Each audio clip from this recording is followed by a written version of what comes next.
Hello, my name is Dan Hennen. Today is February 3rd, 2019, March 3rd, 2019. And we've got a Crowley case updates today. Joining with ourselves is going to be Greg Fernandez Jr. Welcome, Greg. Hey, Dan. Hey, everybody. And Catherine Michelle. Hi, Dan. Hi, Greg.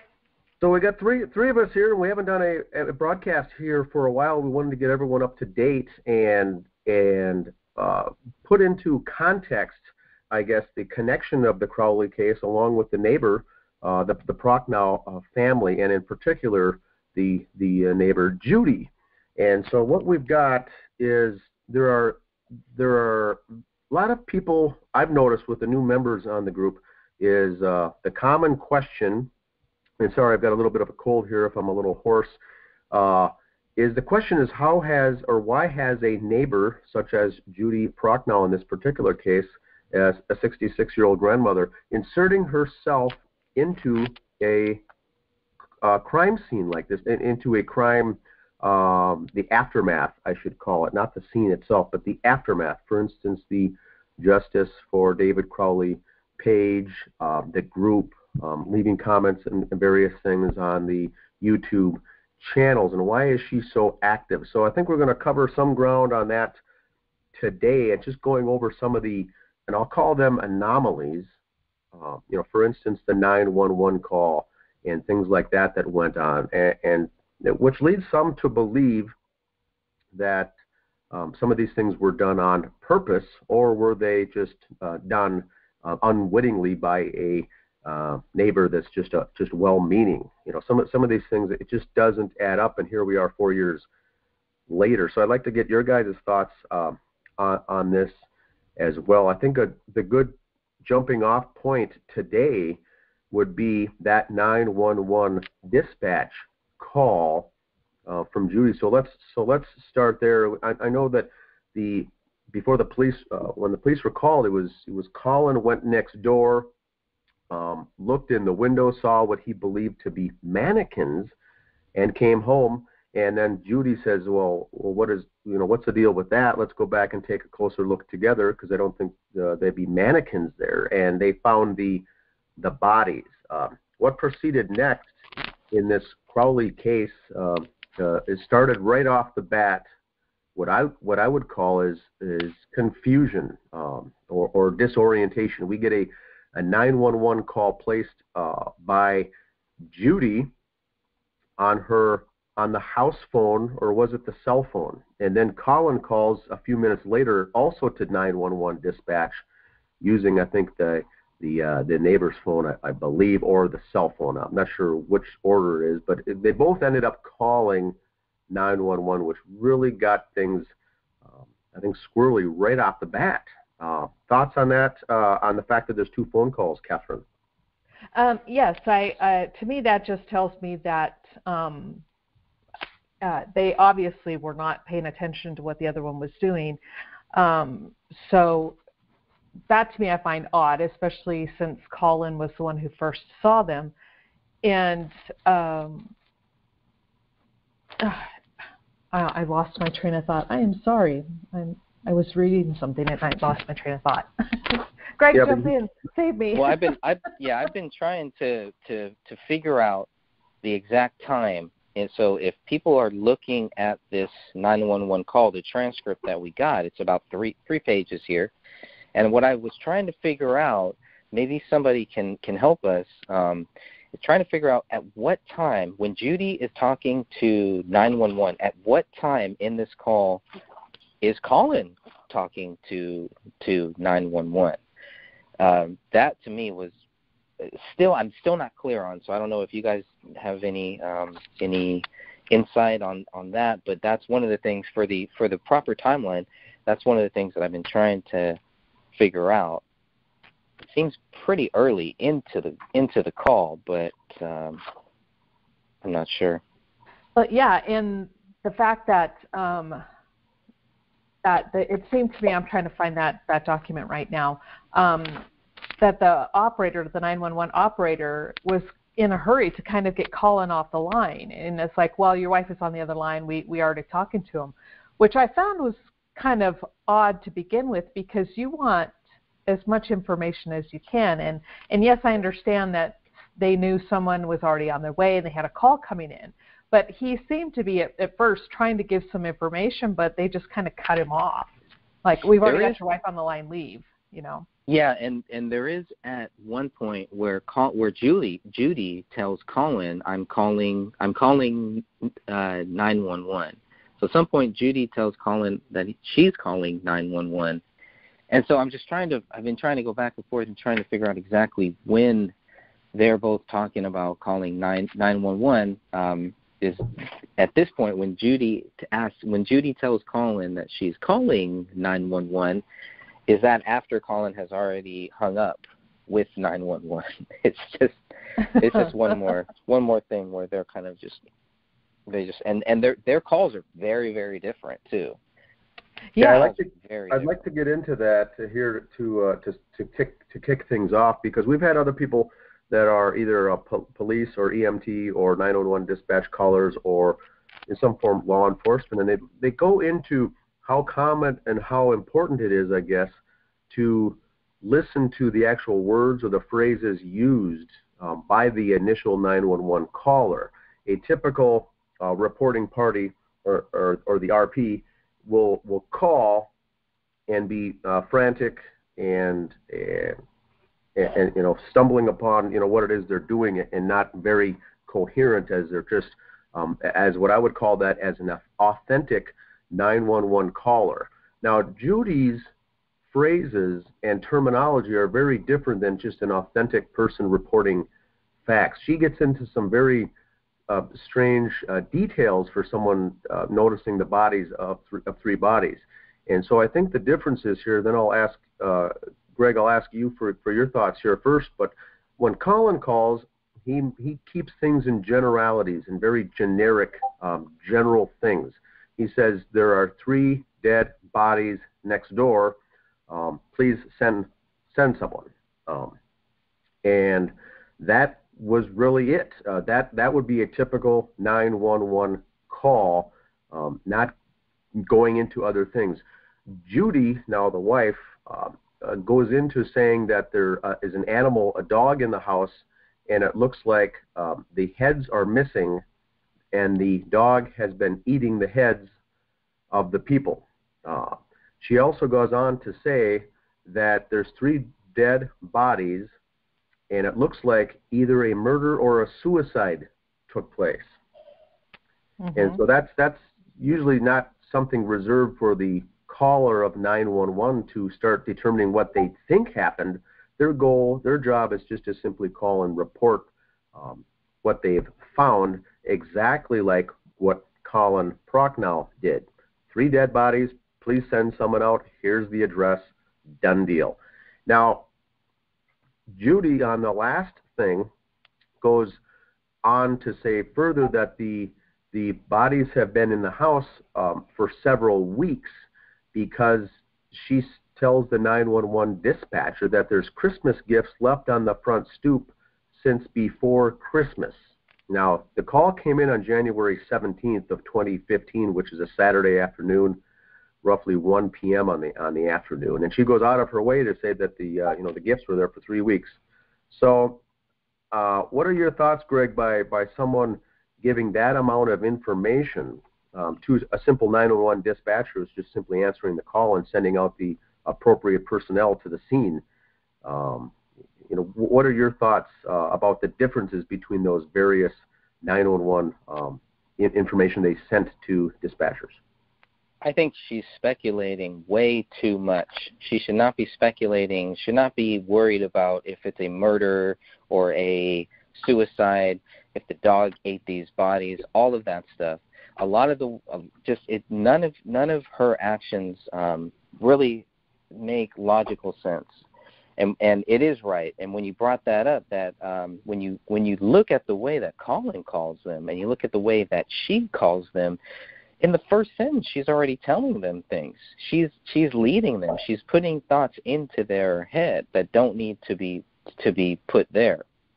What should be happening is what they ask, you tell them. Okay, Tell them what you see, not what you think. And I think a lot of this is her telling them what she thinks, and it's too early on. And she even mentions dummies here. She's, and I mean, it's way too early for her to be talking about dogs eating bodies. Anybody who's seen one photo of those bodies can clearly tell that, at least from what I've seen, I don't think it's, if I look through a window, I'm not going to start saying, oh, well, they look like a dog ate them. Correct. I would have thought the same thing you just said. There's no way for you to even jump to that conclusion. And, right, what she says right here, the dispatcher says, they're asking where her house is, and they go, so to the right, and what are you seeing in there? And she writes, it just looks like there's a pile of bodies, and one like the head is eaten off. I suppose by the dog, and my husband thought they were dummies, but the hands look real. And it's like, really? Why would you even say that? Why jump to that right away? Yeah, they're talking about all this stuff before Christmas, right? Yeah, she says the phrase before Christmas it's very telling that you use the word before Christmas, which there's no evidence of that at all. Yeah, because in the typed out transcript, it says inaudible what the operator asked her, and then her response is, and they would have been there since before Christmas. It's like, how would you know you were gone? I don't know. Now, just for the new members out there, we do have the differing stories that came out in the Star Tribune, which is the local Minneapolis paper, that says that the brother dropped off the gifts on the 26th or the 27th. And we know there was some speculation there. We also have the official police reports since the case was closed saying that David's brother, Dan Crowley Jr., dropped the gifts off on the 28th. And then we've got some speculation of neighbors and whatnot that appears that the gifts were there no longer than a week. Maybe they were dropped off the first or second week of January. But in no instance was there ever gifts there before Christmas. So I think that's just and I think it would be hard to explain that as just a slip of the lip and out came the wrong thing. But she was really stretching there when she said the word before Christmas, because that really leads the dispatcher down a path of it's once again, like Greg said, it's planting the seed. Yes, and she says it twice. Before they were talking about the bodies, and now they're talking in this next part. The dispatcher says you saw presence inside the home too. She says there's presents on the front step, and they've been there since before Christmas. And that's not possible. That's not possible. Of course it's possible, but that totally contradicts what David's brother says and when he dropped those presents off. And yes, and then from what the neighbors say, that's the thing I wanted to add, is almost every single neighbor stated in their when they were interviewed by the police that they didn't notice anything on the doorstep until January 10th. Now, this is also strange because of where their actual mailboxes are. So for Judy to go and get her mail, they have to walk past David's house. Correct. So you're telling me for 3 weeks they didn't see any they saw the presents there before Christmas, or they've been there, and then when they leave town, then that was the last time that they saw those presents there? I don't know. Something's missing here. Definitely more to it. So it's what I would call planting the seeds or sowing the seeds of it's planting the seeds of little information tidbits, almost that one could argue that she's rattling off to 911 dispatch as bullet points to get those different various thoughts in their head so they can start thinking down that route, rather than just, like Catherine says, you simply should be answering questions from the dispatch, not going forward and telling all of this outside, speculation. Well, yes, and all of those seeds grew into some big freaking ugly trees that we're still trying to chop down right now. Exactly, and the police just took what she said and ran with it. That's my take. Okay, my personal take is the police heard that on the call, and as they were driving out, the audio of them going out there and being told that there are 3 bodies or whatever, and then from that moment, not once in any of their reports were they saying they're going to look for a possible triple homicide. Their comments were always, it's a murder-suicide. So they were absolutely biased from the get-go. And we were talking, too, about, because everybody says, well, didn't anybody notice or didn't anybody see the writing on the wall?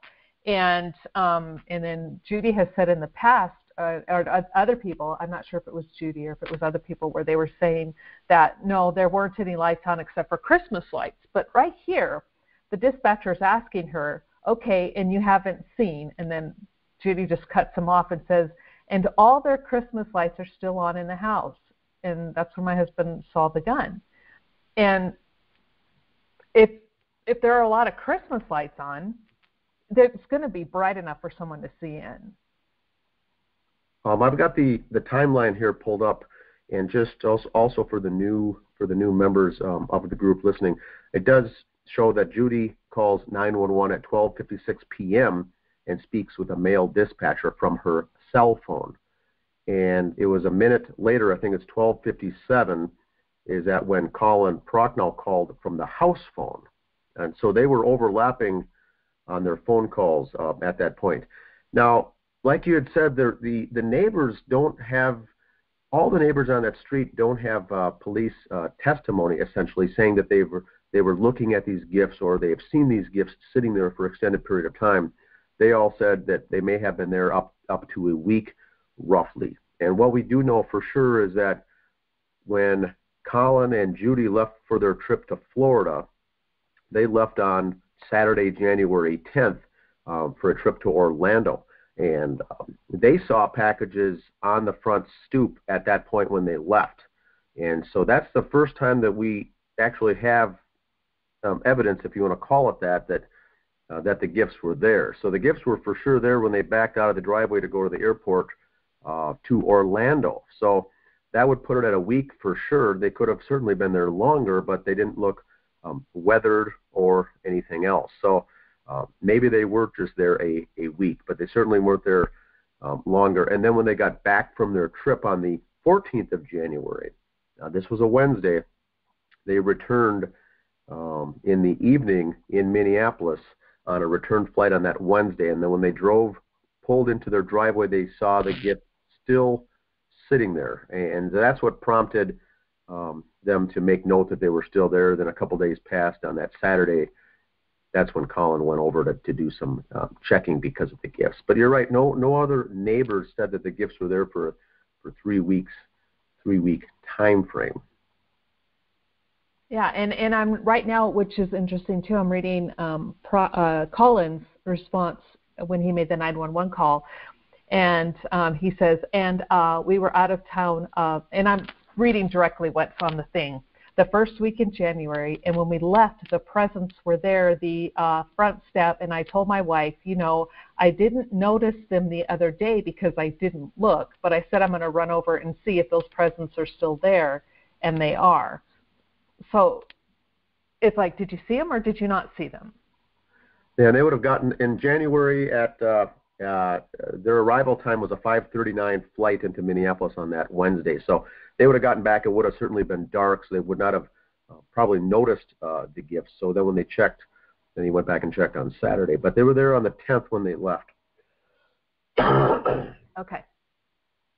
Now the other thing I'd like to get both of your takes on the television interview of this double homicide followed by a suicide allegedly in the news. TV crews interviewed Colin and Judy in their home on TV, but they were only interviewed from the neck down or from the chest down, essentially not showing either of their faces. And we see that commonly if there's a killer on the loose or if there's a bad guy out there, they don't want to show their faces. But do you know why Colin and Judy would have elected just to have the video show from the chest down in their home by TV interviewers? It doesn't add up with Judy showing up and causing all this drama into the group. If they wanted to be private, then they should have stayed private. If they didn't want their faces on camera, then that's fine, but don't go and running your freaking mouth on social media either. was way too. It was just odd. Everything that they did really didn't add up to me. That's why when Judy first came into the group, I questioned if it was even her, because we hadn't seen her. We had heard her, but we hadn't really seen her face, and the whole thing to me just started smelling like foul, something very foul. Yeah, and she had made a comment to someone that the reason why they weren't showing their faces was because they had just woke up, and supposedly the news crews came by unannounced, and they hadn't brushed their hair or brushed their teeth or anything like that. And my response to that, to her, is usually they don't just show up on your door. And if they do, you can simply request and say, now's not a good time, but can you give us an hour or two? And we would be happy to do the interview with you. And then take that time to get yourself ready, if that is truly what happened. But just to say, oh, well, okay, come on in, but don't show our faces. And then all of a sudden, insert yourself in every aspect of the case like you knew them. And you had to even, Judy, in this instance I'm talking about, she didn't even know David's address. She had to ask her husband. They live next door. Yeah, and she lives right next door to him. So it's like, okay, she didn't know them. They just looked in and supposedly only saw the bodies, but yet now she's an expert on this case. And I'm just like, none of that makes sense to me. Mm-mm. No, yeah, and she's the only neighbor too, right? She's the only neighbor that is on all of these local news media reports. Mhm. Yeah, it was. The police were called. It was January 17th of 2015, and then things were relatively quiet after that article came out in the video and the news and the image of their interview from the chest down. Oddly enough, and then social media didn't pick up until Valentine's Day. It was February 14th of 2015. So just coming up on a month later, that is when Judy Prochnow began jumping on to social media and talking about the case, discussing the case, commenting on the case, and giving analysis on the case. And all those things came out of the blue. And like you said, Catherine, almost like she was talking as an expert figure or an expert on the case, mm-hmm. or a very close family friend or a very close family neighbor. But Judy was none of those things. And so that's what really piqued people's interest when their radar went off. And now coupling that with looking back on that 911 call where she's conveniently planting seeds to the dispatch. Who knows what's really going on here, but it certainly does not seem to be the actions of just a simple neighbor that has no interest in this case. Right, because most people, their first response wouldn't be, oh, I think it's a murder or a suicide. You would just say, I don't know. I think there are bodies in there. We're not sure. My husband thinks it's a mannequin. Can you get somebody over here? They're not answering the door. We're scared. I don't really know them. But instead, it's like, and of course, we're only reading the transcript, and we don't hear how she's saying it. I would love to hear how she's actually stating these words, because that would tell us a whole heck of a lot. But the fact that even in her interview with the police, and the police asked for David and Camel's phone number, she didn't know it. They had to go to the other neighbor because the other neighbor knew them and had their personal cell phone numbers. So for someone who, A, didn't know their address, B, didn't even have a cell phone number for them, and C, admits that she never talked to them, all of a sudden, now, for all these years, has so much to say, and she's such an expert on the case. And okay, I'm sorry, maybe I'm being accusatory here, and I don't mean to be, but it frustrates me that she constantly inserts herself and spreads untruths about the case all the time. And she's just like, well, I'm the neighbor, I was there. Well, I don't care if you're the neighbor. You don't know what you're talking about. Yeah, it got to me. Okay, go ahead, Greg. I was just going to say, since she is the neighbor, she should know what she's talking about. So it's even more weird that she doesn't, and that her stories continually change, and that she'll say one thing now, change her story, and it's just like the truth does not need to be changed. Correct. You don't need to hide. It does not change. And so her stories and her changing stories lead me to think that she's not telling the truth. I agree. Yeah, I think that 911 call was also of shock value, because everything that she mentioned was not exaggerated, but it was over the top. The dogs, the dog eating the bodies, there for many weeks, several weeks, and then she ends the whole thing by saying, "You know what? I have to go now because I think I'm going to vomit." And so it's all of this hyperbole, essentially, all on one phone call, especially for someone that didn't know the family too well. And then later she said, I think there was a comment about the scene was a biohazard scene. And she said, yes, it was, because I saw people walking in with hazmat suits on. And Catherine, what's your take on that potentially? They did not go in with biohazard suits. So to me, that was probably the cleaning crew. And their standard uniforms are, they usually wear like a white, they're like white coveralls head to toe with a mask, because the smell of decay is pretty strong. And so until they get in and they clean up the blood or the decomp fluids or stuff, it is just standard operating procedure for them to wear coveralls head to toe. It doesn't mean anything. It's just their work uniform. And I'm like, okay, yeah, no, it wasn't a hazmat in the sense that it was something really horrible, but you just wear that to get the initial cleanup done, and then they will take that off once the blood is off, which there wasn't a lot of blood, but once the blood or the carpet is removed or something like that, then they take that stuff off and then continue their cleaning. Yeah, it's very interesting. I know that when she first came on the page, it was February 14th, but her reasoning was to help clear the air and to, quote, to defend the family, because there was conspiracy talk and wild, outlandish theories were going on. Now, a typical neighbor that doesn't know this family, I think, would probably care less if there was conspiracy theories being talked about or theories being suggested on the page. Now, secondly, if she's there to defend the family, she also didn't know, and she's alluding to here the Crowley family.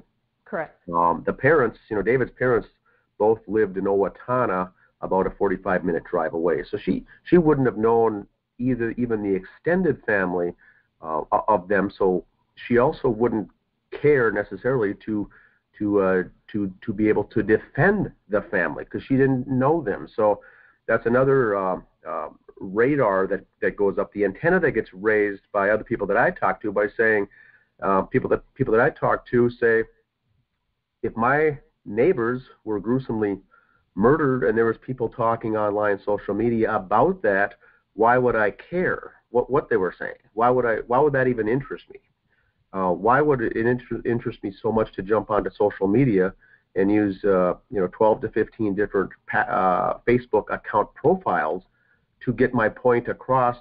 Obviously, you're not well liked or respected, so leave it alone. But yet, like we said, she keeps on coming back and back and back, almost as if she has an agenda, a goal, some kind of process she's trying to meet. She's trying to do something, and the question is, what is that something?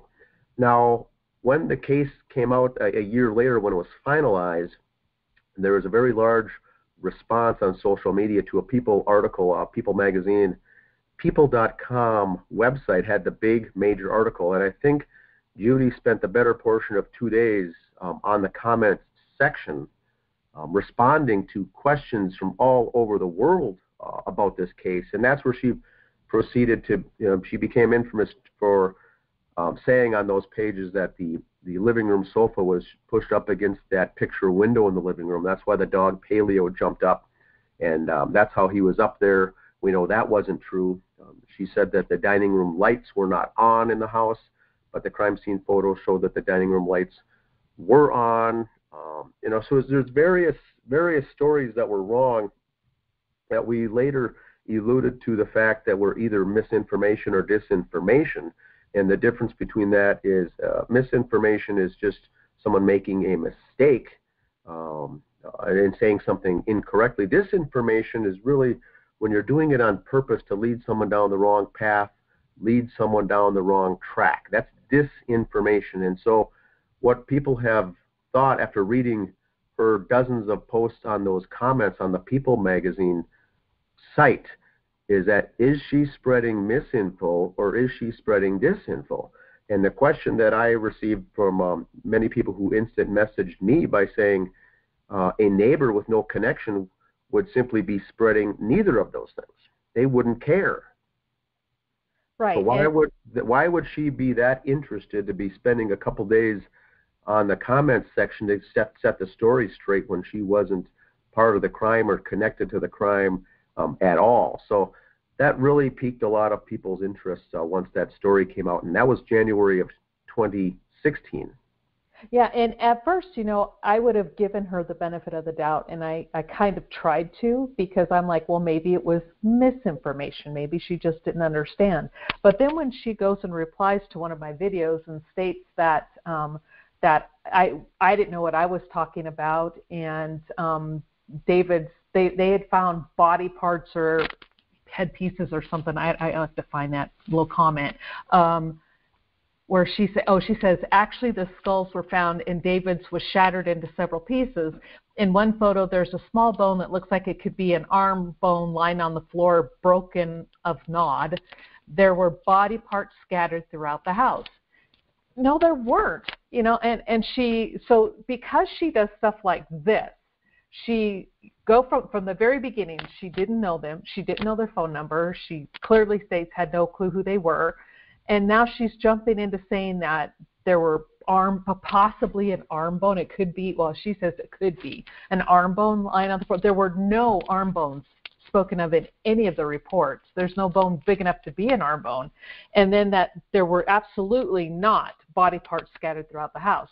So to me, it went from where she could be doing not understanding and giving out misinformation to absolute deliberate disinformation. I don't understand why she's even saying that unless she's seen photos, unless somebody is telling her that or feeding her talking points, which seems like many of the talking points that she has it matches some of the talking points that a lot of other people have too. And yet when they're pushed, they really don't know what they're talking about because they don't have any evidence to prove David Crowley guilty. It's just circles and circles and circles, just focusing on these wedge things, focusing on these small things that would create doubt in somebody's head. And it just goes back, it's a psychological thing. Everything that she's doing from the very start of this call, from a psychological view, you can see exactly what she's doing. And you can see exactly what Colin Prochnow is not doing. And one of them seems real to me, and the other one seems very strange. Correct. I would agree with that, and I would use the word authentic. I think Colin's 911 call to dispatch was an authentic one that a normal person would make. Judy's was certainly not that, and was giving information. And then, like you said, to go as far as to say I don't want our faces, shown for this TV interview, to try to not be a public figure essentially, or not be in the limelight, to reverse that a simple month later and to go full bore on social media, on all of these different venues or arenas between YouTube. And then she was on my YouTube page the other day commenting under Colin Prochnow's YouTube account, which is very strange, but it certainly was her.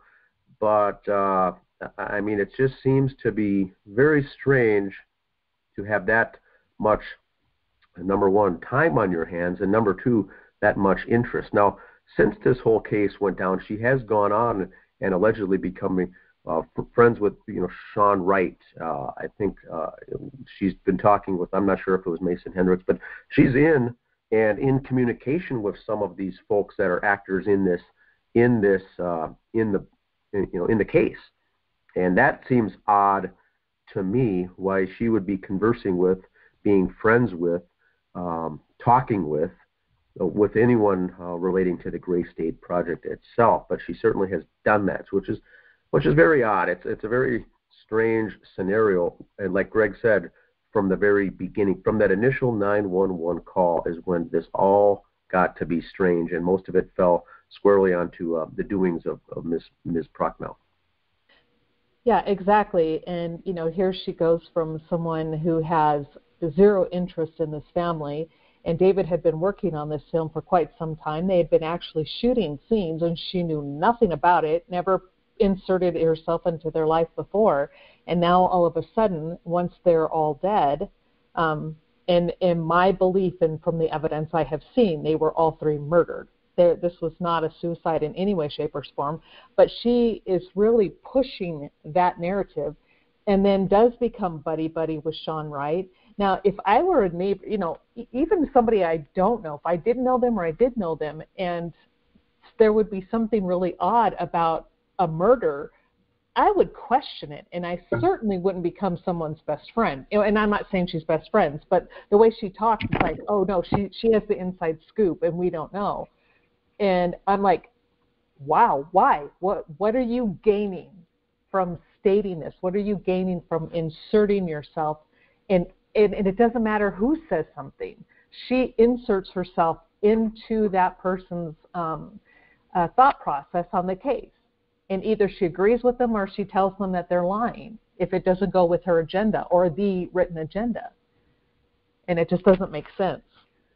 Yeah, the same thing was done with when the alleged journal came out. She was one of the first to allegedly read it or have possession of it or see it, and then she started saying that yes, it proves that David did this because of what the contents of this journal show exactly what happened. Now, if I was police or investigators, I'm not sure why I would be showing this journal to the neighbor. Why would you wouldn't? Why would she see the journal? Anyway, is the question, I guess. Yeah, you wouldn't. And I talked to a couple of my police friends, and when she made that comment, and I went and I talked to a couple of my police friends, and I'm like, hey, this is the narrative now. And their response was, we don't care if they flat out wrote, I'm going to kill myself and I'm going to kill my family. They go, unless you walk in and there's evidence that is what happened, it's just writing. You don't take off with that and go, oh, okay, well, it's written there, so now they're guilty. If the evidence doesn't support what was written, you have to go with the evidence. And so they said in their mind, the diaries and the notebooks or whatever, the journals, would mean nothing. They would strictly look at the entire scene. And so how can they state that the journals support a murder-suicide, yet none of the electronics devices, none of his emails, none of his writings on his computer, they could find no motive whatsoever? I'm thinking that if the journals had and did say something like that, then that would be considered motive. But they flat out state in the reports they could find no motive for David to do this. So here Judy is spreading, again, disinformation about a motive and why David did this. She has no clue. But she did, wasn't there a $200 bet at one point? Yeah, she told, because I did a video on the knife position, because I found it interesting that throughout the police reports, the knife was located in 3 separate areas, according to the drawings. And the fact that I found it interesting that they have a knife with all 3 victims' blood on it, but yet it was never tested for latent prints, and the police just ignored it, the knife at the scene. And so she said, well, I'll pay anyone $200 if you can prove to me that, the knife is even mentioned, because Catherine's lying and blah, blah, blah. So then I did a follow-up, and I posted the photos of the police drawings of the knife. And I'm like, okay, where's my $200? Here it is in the police reports. And, she never has paid up, by the way. And she says she doesn't have to because it's not written. And I'm like, wow. Yeah, no, and so how would she know? I swear she hasn't even read the reports, because if she had, she would know that all this stuff is in there.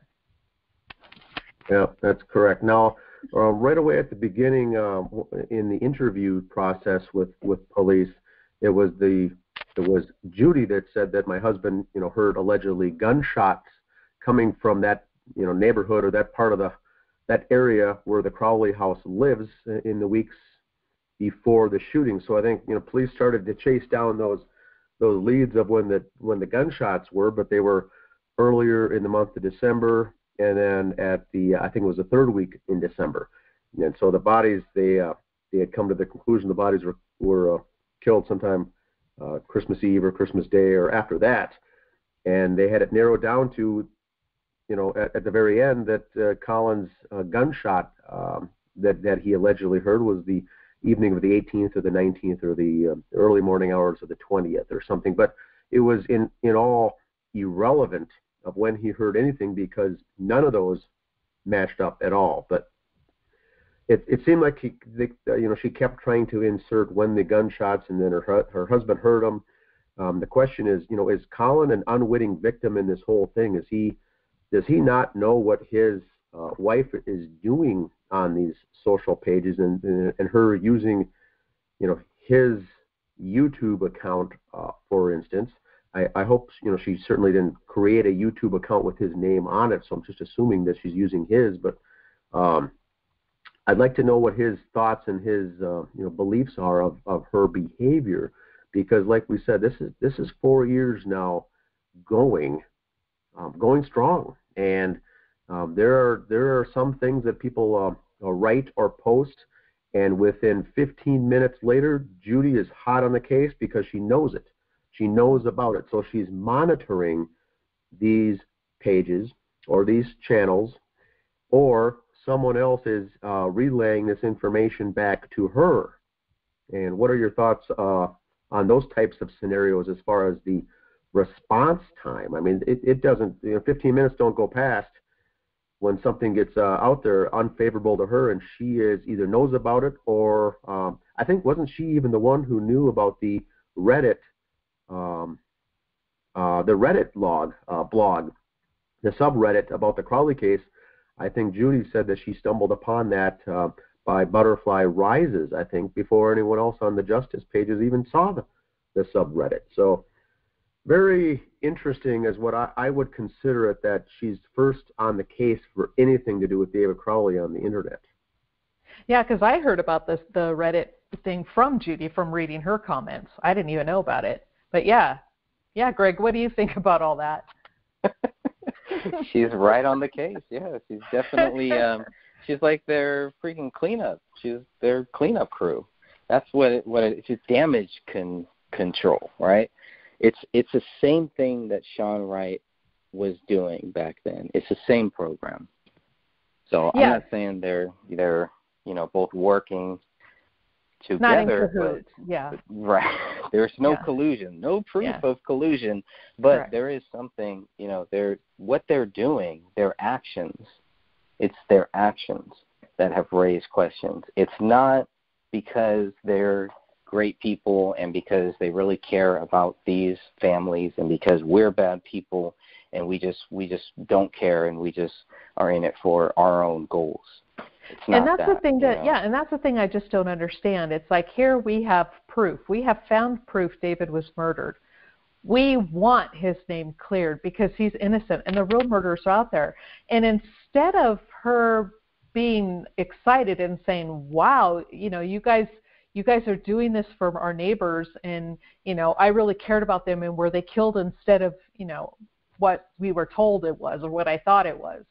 Instead of that, she is defending and then attacking, literally attacking verbally everything else, with videos and pictures and the little nasty comments they made, anybody who shows proof that David is innocent. Now, how can you be just a neighbor and be just an innocent bystander and have no agenda, yet at the same time, that's all you do is put out an agenda? And it's interesting you made the comparison. My interactions with Sean Wright truly are no different than they are with Judy, except for Judy doesn't use the extensive foul language that Sean Wright uses. Other than that, they're exactly the same. Attack, attack, attack. And it's like, go ahead, you can be angry all you want, but it's not going to change the facts of the case. And so instead of supporting the facts, they're pushing a narrative. And I don't understand. And they're not telling us why David is guilty. They're not giving anybody any reason to believe that David is guilty. Correct. There's just so even if people don't like what we say about the reasons and the facts and everything why David is not guilty, they can't produce anything to counter it. It's just all of these weird little small issues that really don't go back to the fact that say, well, you know what, this is why David Crowley is guilty. It should be very simple. It should be very plain. And at this point, there's so many people that are still trying to hold on to this fictitious thing that there's some evidence out there that proves David Crowley is guilty. That is a complete lie. There is nothing out there. Yeah. I mean, that is so true. And how easy would it be? And instead of saying, okay, here it is, here's what we think, they still go back on the attack even more and have never once produced anything. Or it's the old, well, the family showed it to me, but I can't tell anybody because you guys are so mean. No, I think you're lying. End of story.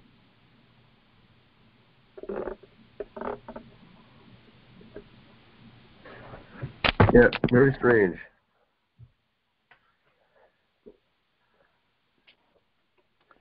That's right. So, what are your two thoughts, I guess, for Catherine and Greg, as far as was that 911 call an authentic reaction from a cause-effect relationship? So a cause, they see the bodies, and the effect is they make a 911 call. Do you both believe that that actually happened that way, I guess? And if so, what level? 100%, 80%, or? That's a tough question. That's a really tough one, because you never want to accuse somebody, of and every person is different. And I've had people try to tell me what they would do if they were me, and I'm like, well, that's not what I would do, or that's not how I would think. So I definitely see both sides of it. I see all sides of it, but I don't understand. And I think at the very least, I would hope that people would see this and see what she says here and don't do this. Do what Colin did. Look at it's a big, big difference. Don't do what Judy did. It's not a good way. It does not help. It does not help people that are showing up to that scene. It doesn't help them. Well, all the scenes that we used to go to, we would get calls, just for example, and we had a call come in, stabbing, and the person was really super hysterical, and they're like, okay, they were stabbed in the neck, they're bleeding, and the blood is squirting everywhere, and we need help, and literally just hysterical on the phone. There's blood everywhere. And so we're like, okay, so we get the call, we're jumping in, and the paramedic and I were going back and forth, and he's like, okay, you need to tell me what, because on the way to a scene, we generally discuss what we're going to do when we get there. And so he's quizzing me, and when we finally get to the scene, we're prepared for this really bad injury, right? And we come walking in, and we're looking at each other, and we're like, where's the patient? Oh, on the couch. And we saw somebody lying on the couch, and he was just sitting there talking. And we're like, where? Because we're expecting to see blood squirting and someone super hurt. And this guy had a small scratch on his neck. It wasn't even bleeding. It was a scratch. And, so people will be hysterical, and they tend to lose it. But the exaggeration on that part was not, the neighbor stabbed him, and it was just, they got crazy. They got scared because someone got hurt. Now, when she's making this phone call, and she doesn't even know anybody, and then she's like, it just looks like a pile of bodies, and one, like the head is eaten off. You can't see that from where she's standing outside looking in. Why was that where she went to? And then to say, I suppose by the dog. And I'm like, that to me is not normal. That would not be a normal response. You know, you would just simply say, I don't know, and I can't tell. It looks like, you know, maybe a head is missing. And I could hear that. I could understand that. But to jump right in, first off, and say, oh, I think it's a murder or a suicide. Oh, no, wait, it looks like the head is eaten off. What? No, that to me is not a normal response at all. Yeah, that's and that's go ahead, Greg. She sees everything. She sees everything except for this gun. You know, that's the one thing that she doesn't make clear that she actually sees. She says Colin saw it. Right. She saw everything else, and she could picture everything else that happened within this scene. Right? She's played it all out, but she didn't see the actual gun. She also doesn't mention the blood writing, too. On the wall, correct. Yeah. And that would have been the first thing I would have noticed. When you first look in, you're going to be looking around. Why look straight to a floor? I mean, I would look around going, okay, what's going on? Well, that should have been mentioned. Yeah. Should have been mentioned. If they could see it. Now, if they could see it from that view. Well, if they could see a head eaten off, quote unquote, when actually there were, you know, they were not at an advanced stage of decomp. I mean, yes, some of the head was because, as it turns out, most of their heads were missing. So it would decompose faster in those areas, which does not give indication of time of death. But you can't see that because it would be blending in with either the floor or the shadows. But if it's bright enough in that house for her to see that much detail, then it would have been bright enough to see the writing on the wall.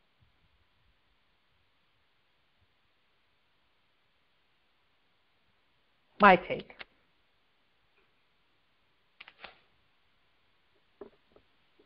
Yeah, I would think so. I don't know so because I haven't actually stood out there. I know Dan has, so he definitely knows more on that.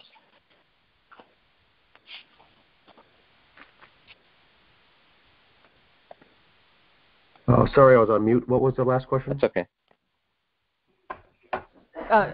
Since you looked in the house, if you can see something on the floor, would you be able to see the writing on the wall? Yeah, I don't believe so, unless you would, look in that direction. It was farther off to the left. It wasn't just right there next to the, not on the wall. It's maybe 10 or 15 feet farther to the left. So if you would have looked in and saw that the first image there on the floor, I don't think you would have gone to the next level to say, I'm going to look around and see what else I can see. But that's what I think. I think it was more of a shock factor. But see, that was part of my point. The first thing you do when you look in a window, and the only reason I know this is because I have a glass opening on the front of my door, and when people come up to my door, I sit back and I watch them looking in my house, and it happens quite often. The first place people look is not down. They're looking around. They look around the living room, and they're looking up here. And I'm sitting there staring at them, so that's how I'm picturing this. If they first went up there to look inside this house, you're going to put your face up to the window, and you're going to be looking in going, okay, what's going on? You're going to be looking at walls, at the kitchen. The first place you don't do is just put your face up to the window, look at the floor, and stop. I have never seen anyone do that. So the whole, all we saw was bodies right away. I don't buy that. I just don't buy it. I think Catherine, the height of it when you're at that window looking in, it's elevated. That first floor is elevated, and so that's the first thing I think you're going to see closest to you is the floor. It's not, you're not on the same level as the sidewalk outside. Okay, well, it's I think I should look at the pictures. Three or four steps up, so it's elevated. So you're very close to, your head's at the bottom of the window essentially. Right. And so you would have to step on even though the floors, because from the angle of the pictures that I remember, there's probably maybe 2.5 feet between the floor and the windowsill. So even standing there, if you're looking in, you're still going to have a broader range of the, say, maybe the middle of the house.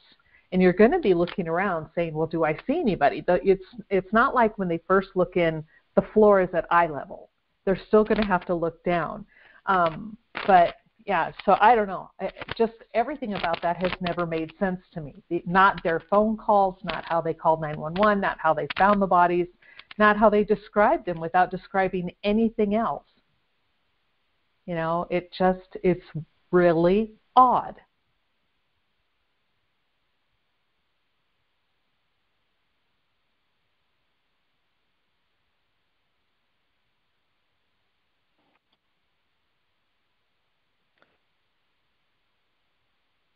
I think the other thing to consider is this 911 call not coming, as a result of seeing the bodies, but as a potentially a plan B. If these bodies were meant to be discovered when the Prochnow family was away in Florida, it would have been very convenient for all parties. Friends, family, neighbors, someone would have discovered the bodies. When they returned on Wednesday and they were still there, what if this was a plan B? They wait a couple days and then someone gave them the green light to say, you know what, now you need to make that call because it didn't go as planned. That could be the explanation why the strange 911 call, because she already had the bullet points of what needed to be said. She had what was scripted to tell them,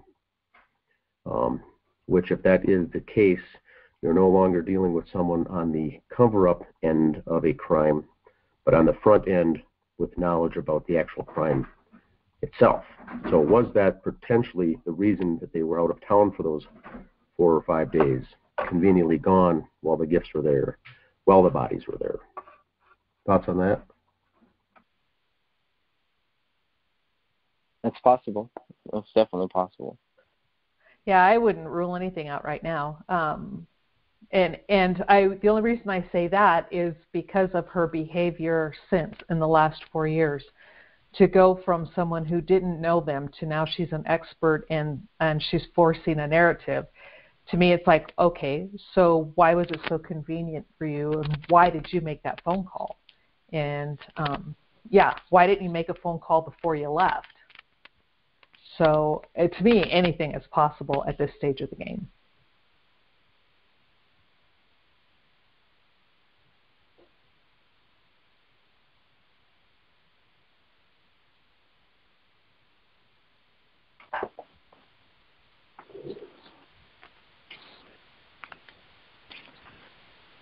Anything else that we haven't covered so far? I know, Greg, to you, when she speaks to you, it's and I think to all of us too, it comes off as very much of a Christian kind of a background, a Christian believer, very active in politics. Judy's this very political animal that's out there and has very strong views on things as well. If you're not sure if you've heard of the group called Concerned Christians or not, it's like a Christian extremist group, but they have a subgroup called Warrior Grannies. Judy's on that group and actually has a handle as the name Minnesota Granny, MN Granny, Min Granny.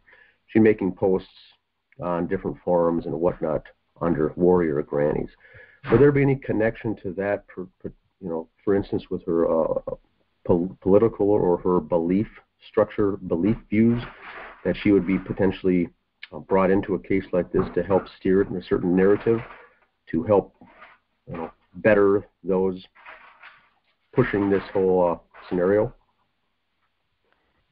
I haven't really heard of this group. What are their views? Like, what are their views on Christ? What are their views on spirituality, I guess?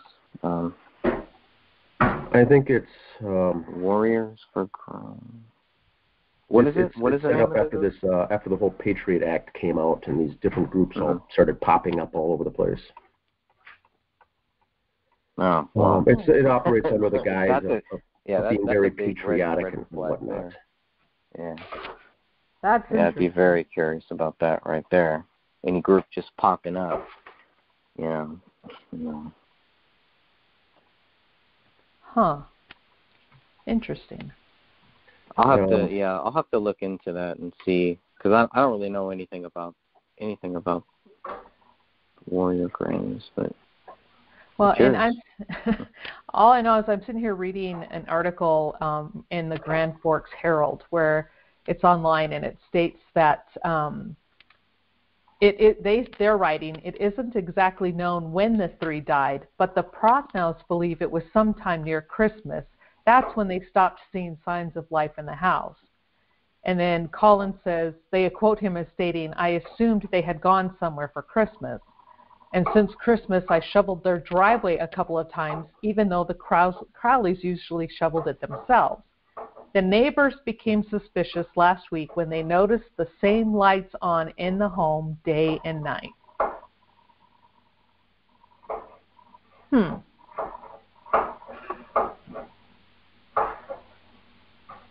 That was odd. That was one of the really odd ones. And you have the people who live in the back of the Crowleys, and she said that if there were any lights on, that they would have shined through her bedroom window.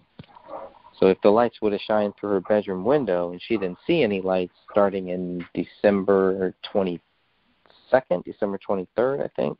Yeah. Which would line up with what the Crowleys are, or with what the Prochnows are saying here, because they're basically saying that there was no activity since before Christmas. Nothing. No movement. And I find that so interesting because it's obvious that, well, for me, it's obvious they actually were quite well and alive at Christmas time. Presents were no longer there, so they had to have opened them. There was no sign of wrapping paper, so that got taken away by the trash. So that would also mean that they did see movement before then, right? So at some point, they did see movement. So I was just curious about kind of narrowing down that date and time. Yeah, and back to Colin, I'm beginning to wonder if he truly is just someone who, everything like you stated, he really does seem like someone who just doesn't know. And they go on to quote him as stating about the dog, "That dog looked thin and he was already skinny to begin with," Prochnow said. Now, here, this is where I knew I'd read it before, that the dog was skinny, the dog is thin.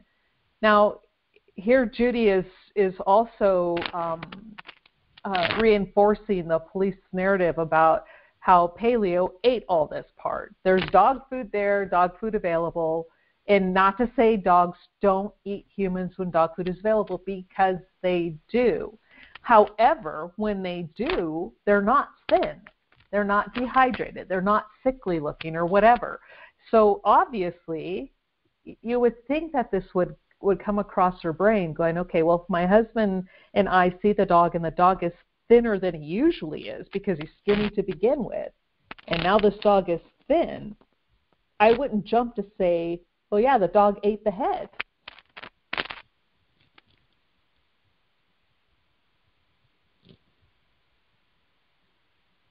Yeah, it's so early, so quickly. Yeah. I think that was a big issue.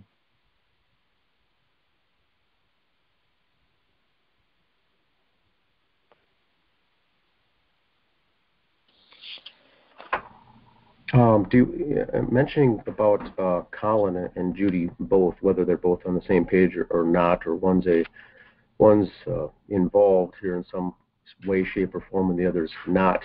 That property there at their house, they're part of that resident electronic surveillance program that came about once again after the Patriots Act. Is that something that the husband and wife would both have to sign up for, or is that something that she would have enrolled in? It goes under the acronym of RESD, and they're on that, where they're actually doing electronic surveillance on their neighbors. So who knows if Judy actually does know David Crowley very well and about his activities and his projects because of this program. I know they're paid very good to be enrolled in this program. Is that something that a joint effort needs to be done for a husband and a wife to enroll in this program, or is that something that maybe Colin may not even be aware about himself? Well, my understanding on these things is that it's usually individual. It does not have to be a husband-wife thing, and somebody can or cannot she doesn't necessarily have to let him know. So whether or not he knows she's part of it, that's a good question. He doesn't have to be told, but they definitely do not have to sign up together. She could be doing this on her own. Yeah, it's mentioned on the officer report for John Broughton when he did the interview with Judy. It's mentioned under her name as far as the miscellaneous information about that person, but it's not under his. So, if she is in on that certainly could make it certainly interesting if he is an unwitting victim. But when we got the redacted report, that section wasn't redacted, and I think that they would redact out something like that on the police report. Is that a program like that? Would that typically be redacted out so they wouldn't be aware of that? I would think so. That would not be something I would want everybody to know, because I thought for sure with those programs, it's like you can be part of it, but you generally do not announce it. You don't tell everybody, hey, because again, they're to be, I don't know, for lack of a better word, and it's probably not the right word, but spying on everybody, being the nosy neighbor, so to speak, or back in the day was it the TV show Bewitched, where it was Mrs. Kravitz, the nosy neighbor. But yeah, I would think that they would not want it broadcast that that's what they're part of, because the neighbors become suspicious and weary of you. It's like, oh, I think I'm going to kind of stay away from you and be careful what I say and do now that I know what you're doing, because they just don't want to be watched. And I'm not saying her being part of that is a bad thing. I just think it's interesting.